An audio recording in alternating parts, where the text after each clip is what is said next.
Thank you so much for joining us. It was exactly 1 year ago that our city lost a beloved community member, Police Chief Floyd Simpson. He was killed in a motorcycle crash near Port Aransas on May 3rd last year. It happened when a 16-year-old boy driving a truck north on Highway 361 drifted into the lane where Chief Simpson was riding his motorcycle. According to the police report, Simpson veered to avoid that truck, and that's when his bike went down and skidded across the roadway. His helmet clipped a tire on the truck, which broke his neck and killed him instantly. A DPS report later found the chief's blood alcohol level was .07, just below the legal limit. No charges filed against that 16-year-old driver. We have special team coverage today. Our Priscilla Torres is live on Highway 361 where that accident happened. We'll also hear from Chief Simpson's widow. But first, we're going to go live to Andrew Ellison, who is at CCPD headquarters with more on Chief Simpson's legacy. So, Andrew, there's been much change at the department over the last year, right?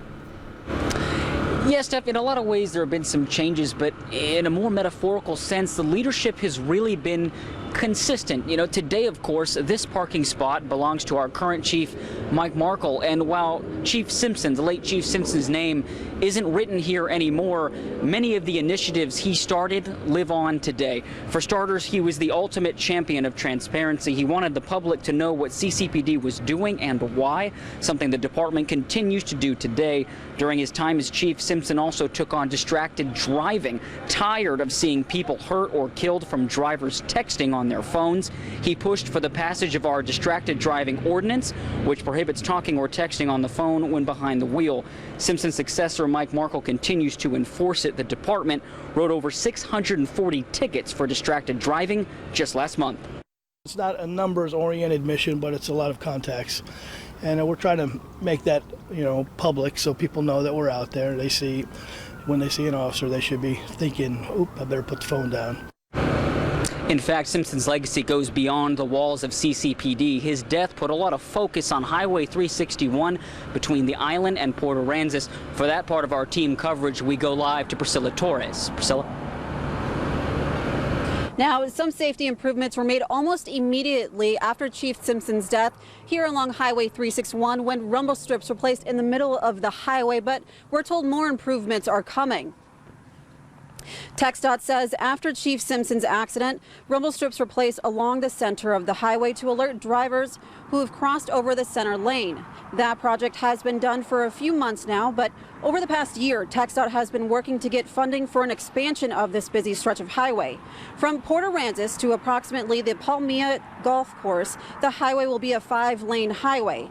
Then from the golf course up to the Corpus Christi Fire Station number 16, it will be a 3-lane. All of this expected to cost about $27 million. Now, construction on this stretch of the highway is actually expected to take place next week, and the remaining part of the construction will begin in fall of this year. Everything is expected to take about an hour. Reporting live, Priscilla Torres, Chris 6 News.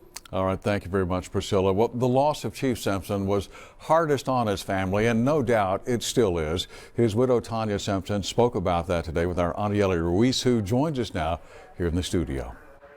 As you can imagine, it hasn't been easy for the family. Not a day goes by that they don't miss Chief Simpson. But his wife tells me the support from the community has helped them get through these tough times. Now, Tanya Simpson tells us the random acts of kindness towards the family haven't stopped since her husband's death last year. People she doesn't know stop her on the street and tell her how much of a positive impact the chief had in their life. The police department has also been very supportive. Officers are always offering words of encouragement and prayer for Simpson's family. Tanya and Floyd Simpson were married for 27 years.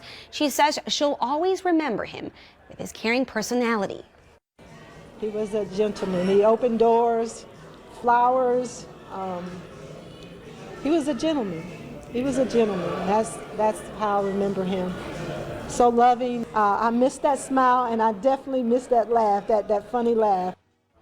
Tanya says she doesn't plan to leave Corpus Christi. She calls this city her home, and she's grateful that the community has continued to make this special place to live for the entire family. Simpson left behind 3 daughters, and they were raising a family member as one of their own.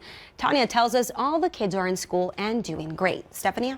Great news. Thank you so much, Anayeli. And tonight you can honor Chief Simpson at a prayer rally. It's going to be held at Whataburger Field. The rally will be dedicated to local first responders and their families, and a special memorial is also scheduled during the prayer rally to honor Chief Simpson. Now, the gates open at 6 p.m. and the rally starts at 6:30. And there's so much more information on Chief Simpson. You can get it on our website, christv.com, and there you'll find previous stories and details on tonight's prayer.